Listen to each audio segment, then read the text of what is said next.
Technique ক্লাসে তোমাদের সকলকে স্বাগত। আমাদের আজকে আলোচ্য বিষয় 2025 সালের নবম শ্রেণীর দ্বিতীয় পর্যায়ক্রমিক মূল্যায়নের ভৌত বিজ্ঞানের সেট ওয়ানের প্রশ্ন এবং তার উত্তর। তোমার দ্বিতীয় পর্যায়ক্রমিক মূল্যায়নে পূর্ণমান থাকবে 40, সময় তোমরা 1 ঘন্টা 15 মিনিট। তোমাদের এই পরীক্ষাটি আগামী আগস্ট মাসে অনুষ্ঠিত হবে।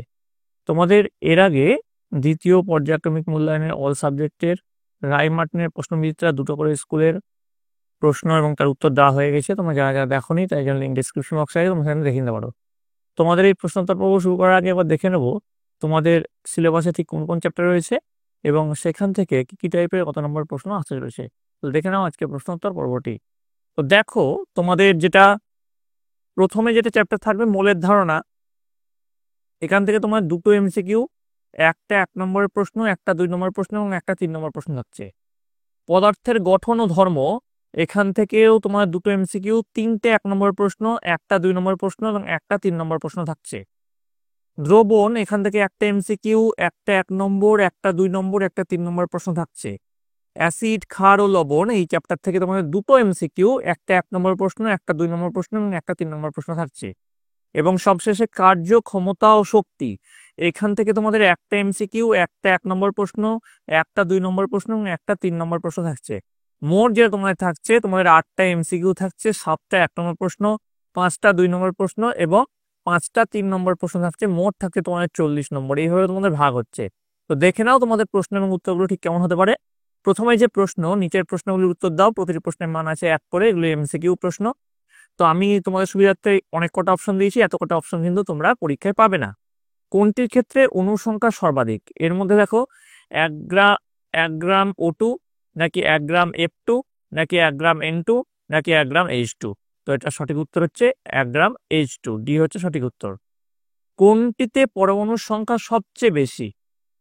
ঠিক আছে, তারপর দেখো কোনটা পরমাণুর সংখ্যা সবচেয়ে বেশি, 18 গ্রাম H2O, নাকি 18 গ্রাম H2, নাকি 18 গ্রাম CO2। উত্তর হবে 18 গ্রাম H2, বি হচ্ছে সঠিক উত্তর। সি দেখো, অ্যাভোগাড্রো সংখ্যার মান প্রথম নির্ণয় করেন কে? উত্তর হবে যেটা মিলিকান, সি হচ্ছে সঠিক উত্তর। মিলিকান প্রথম নির্ণয় করেন।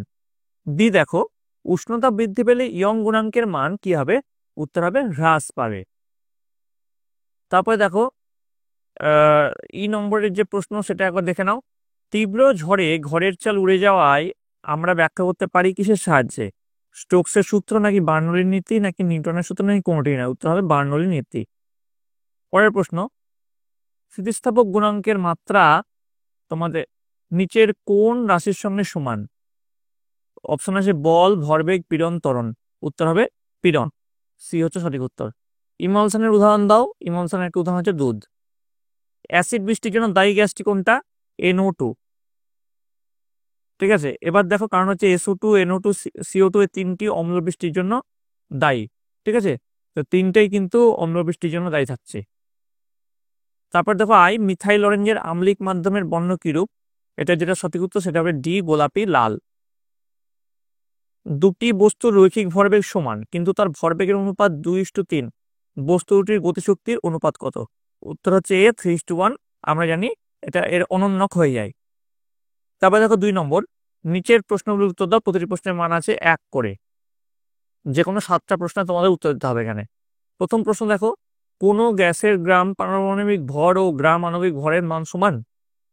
উত্তর লাগবে, যেসব গ্যাসের অণু একটি করে পরমাণু দ্বারা গঠিত তাদের গ্রাম পারমাণবিক ভর ও গ্রাম আণবিক ভরের মান সমান। নিষ্ক্রিয় গ্যাসগুলির পারমাণবিকতা 1, তাই এদের পারমাণবিক ভর ও গ্রাম আণবিক ভরের মান সমান। এবার দেখো চলে আসছে বি নম্বর, মোলার ভরের একক কি? উত্তর লিখবে মোলার ভরের একক হলো গ্রাম পার মোল। তারপরে প্রশ্ন, চাপ কাকে বলে? উত্তর লিখবে কোনো তলের প্রতি একক ক্ষেত্রফলের লম্বভাবে প্রযুক্ত বলকেই চাপ বলা হয়। তারপর দেখো ডি, কোন পদ্ধতিতে ঘনত্বের মানই হলো আপেক্ষিক গুরুত্ব? উত্তর হবে SI পদ্ধতিতে ঘনত্বের মানই হলো আপেক্ষিক গুরুত্ব। পরের প্রশ্ন, প্লবতা ঊর্ধ্বমুখী না নিম্নমুখী বল? উত্তর, প্লবতা একটি ঊর্ধ্বমুখী বল। বিকৃতির একক কি? উত্তর লিখবে বিকৃতির কোনো একক নেই, কারণ এটি দুটো রাশির অনুপাত। জি দেখো, ড্যাশ প্রয়োগ করে কেলাসন প্রক্রিয়া দ্রুত করা যায়? উত্তর হবে বীজ কেলাস প্রয়োগ করে কেলাসন প্রক্রিয়া দ্রুত করা যায়। দেখো, একটি করে প্রশম ও অ্যাসিড লবণ উদাহরণ দাও। উত্তর লিখবে, একটি প্রশম লবণ হলো সোডিয়াম সালফেট, Na2SO4 এবং একটি অ্যাসিড লবণ হলো সোডিয়াম বাইসালফেট NaHSO4। তারপরে দেখো আই নম্বর, কোনো বস্তুর শক্তি আছে কিন্তু ভরবেগ নেই, হতে পারে কি? এক কথায় উত্তর দিতে হবে, বেশি ডিটেলসে লেখার দরকার নাই। হ্যাঁ, হতে পারে। একটি বস্তুকে উপরের দিকে ছুড়লে সর্বোচ্চ উচ্চতায় বস্তু মুহূর্তের জন্য স্থির হয়ে যায়, সেই মুহূর্তে বস্তুর ভরবেগ থাকে না কিন্তু স্থিতিশক্তি থাকে। 3 নম্বর দেখো, 3 নম্বরের যে প্রশ্নগুলো, প্রতিটি প্রশ্নের মান আছে 2 করে, 5টা প্রশ্নের উত্তর দিতে হবে। প্রথম প্রশ্ন, গ্যাসের মোলার আয়তন গণনার সময় নির্দিষ্ট উষ্ণতা ও চাপের উল্লেখ করা হয় কেন? এর উত্তর তোমরা কি লিখবে? দেখো, স্থির উষ্ণতায় নির্দিষ্ট কোনো গ্যাসের চাপ বৃদ্ধি করলে গ্যাসের আয়তন হ্রাস পায় ও চাপ হ্রাস করলে গ্যাসের আয়তন বৃদ্ধি পায়। আবার স্থির চাপে নির্দিষ্ট ভরের কোনো গ্যাসের উষ্ণতা বৃদ্ধি করলে গ্যাসের আয়তন বৃদ্ধি পায় ও উষ্ণতা হ্রাস করলে গ্যাসের আয়তন হ্রাস পায়। সুতরাং উষ্ণতা ও চাপের পরিবর্তনের ফলে গ্যাসীয় পদার্থের আয়তন তথা মোলার আয়তন পরিবর্তিত হয়। তাই গ্যাসের মোলার আয়তন গণনার সময় নির্দিষ্ট উষ্ণতা ও চাপের উল্লেখ করা হয়। এবার দেখো বি, দেখো তরলের চাপ ও ঘাতের মধ্যে সম্পর্ক কি? এর উত্তর তোমরা লিখবে কোনো তরলের এটা তলের হবে, এটা তলের হবে। কোনো তলের উপর প্রযুক্ত ঘাত হলো তলের উপর প্রযুক্ত চাপ ও তলের ক্ষেত্রফলের গুণফল, অর্থাৎ ঘাত F = চাপ ইন্টু ক্ষেত্রফল, অর্থাৎ F = PA। এই সূত্রটা তোমরা জানো, খুব ইম্পর্টেন্ট সূত্র। সি, দেখো বায়ুমণ্ডলের চাপ ও প্রমাণ চাপ বলতে কি বোঝো? তো বায়ুমণ্ডলের চাপ পয়েন্ট দিবে, দিয়ে লিখবে কোনো বিন্দুর চারিদিকে একক ক্ষেত্রফলের উপর লম্বভাবে বায়ুমণ্ডল তার ওজনের জন্য যে পরিমাণ বল প্রয়োগ করে তাকে ওই বিন্দুতে বায়ুমণ্ডলের চাপ বলা হয়। আর প্রমাণ চাপটা তাহলে কি? প্রমাণ চাপ হচ্ছে সমুদ্রপৃষ্ঠে 45 ডিগ্রি অক্ষাংশে 0 ডিগ্রি সেলসিয়াস উষ্ণতায় 76 সেন্টিমিটার পারস্তম্ভের চাপকে প্রমাণ বায়ুমণ্ডলীয় চাপ বলা হয়।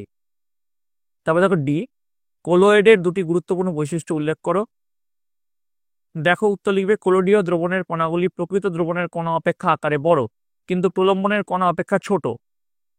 তারপরে পয়েন্ট দিয়ে লিখবে কোলয়েডীয় দ্রবণের কণাগুলির ব্রাউনীয় গতি দেখা যায়। এবার দেখো চলে আসছে পরের প্রশ্নে ই, হাইড্রোক্লোরিক অ্যাসিডে সিলভার নাইট্রেট দ্রবণ যোগ করলে কি ঘটে? বিক্রিয়া দিতে হবে এটাতে। উত্তর লিখবে হাইড্রোক্লোরিক অ্যাসিডে সিলভার নাইট্রেট যোগ করলে সিলভার ক্লোরাইডের সাদা অধক্ষেপ উৎপন্ন হয়। তো এবার দেখো এর যে ফর্মুলাটা আছে HCl + AgNO3, এখান থেকে AgCl সাদা আর HNO3। এবার পরের যেটা আছে শক্তি নিত্যতা সূত্রটি লেখো। উত্তর লিখবে শক্তি অবিনশ্বর, শক্তির সৃষ্টি বা বিনাশ নেই, শক্তিকে কেবলমাত্র এক রূপ থেকে অন্য রূপে পরিবর্তিত করা যায়, বিশ্ব ব্রহ্মাণ্ডে মোট শক্তির পরিমাণ ধ্রুবক। ঠিক আছে, এবার দেখো 4 দাগের প্রশ্নে চলে আসছি। প্রতিটি প্রশ্নের মান আছে এখানে 3 করে, 5টা প্রশ্ন উত্তর দিতে হবে। অ্যাভোগাড্রো সংখ্যা 3টির গুরুত্ব আলোচনা করো। অ্যাভোগাড্রো সংখ্যা 3টি গুরুত্ব তোমাদেরকে লিখতে হবে। উত্তর লিখবে অ্যাভোগাড্রো সংখ্যার গুরুত্ব দিয়ে লিখবে 1 নম্বর পয়েন্ট দিবে পারমাণবিক ভর ও আণবিক ভরের মান জানা থাকলে নির্দিষ্ট ভরের বিভিন্ন মৌল ও যৌগের পরমাণু ও অণুর সংখ্যা গণনা করা যায়। 2, এসটিপিতে নির্দিষ্ট আয়তনের কোনো গ্যাসের অণু বা পরমাণু সংখ্যা বলা যায়। 3, কোনো কঠিন ধাতব মৌলের ঘনত্ব ও গ্রাম পারমাণবিক ভর থেকে ওর পারমাণবিক ব্যাসার্ধের আসন্ন মান গণনা করা যায়। তো এবার দেখো বি নম্বর, দেখো ঘনত্ব আপেক্ষিক গুরুত্বের পার্থক্য লেখো। তো ঘনত্ব আপেক্ষিক গুরুত্ব দুটো ভাগ করবে, দিয়ে লিখবে প্রথম পয়েন্ট, পদার্থের একক আয়তনের ভরকে ঘনত্ব বলা হয়। আর আপেক্ষিক গুরুত্বের ক্ষেত্রে কোনো পদার্থের 4 ডিগ্রি উষ্ণতার সমায়তন জল অপেক্ষা কত গুণ ভারী তা হলো সেই পদার্থের আপেক্ষিক গুরুত্ব। তারপরে তোমরা এখানে ঘনত্বের ক্ষেত্রে লিখবে ঘনত্বের একটি নির্দিষ্ট একক আছে, আর এদিকে আপেক্ষিক গুরুত্ব লিখবে আপেক্ষিক গুরুত্ব দুটি ঘনত্বের অনুপাত বলে এটি বিশুদ্ধ সংখ্যা, এর কোনো একক নেই। তারপরে ঘনত্বের মাত্রা হলো ml⁻⁻3, আর আপেক্ষিক গুরুত্বের কোনো মাত্রা নেই, যেহেতু এর কোনো ইউনিট নেই তার জন্য এর কোনো মাত্রা নেই। ঘনত্বের মান বিভিন্ন একক এর বিভিন্ন হয়, যেমন সিজিএস পদ্ধতিতে সীসার ঘনত্ব 11.3 গ্রাম পার সেন্টিমিটার কিউব, আবার এসআই পদ্ধতিতে 11,300 কেজি পার মিটার কিউব। আর আপেক্ষিক গুরুত্বের মান সকল এককের সমান।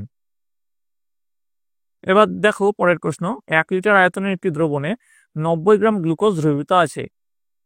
এবার মোল লিটার ইনভার্স এককে দ্রবণটির মাত্রা কত? তো উত্তর লিখবে 90 গ্রাম গ্লুকোজের মোল সংখ্যা, তাহলে 90/180 = 0.5 মোল। আর দ্রবণটির মোলারিটি 0.5/1 মোল পার লিটার, মানে 0.5 মোল পার লিটার।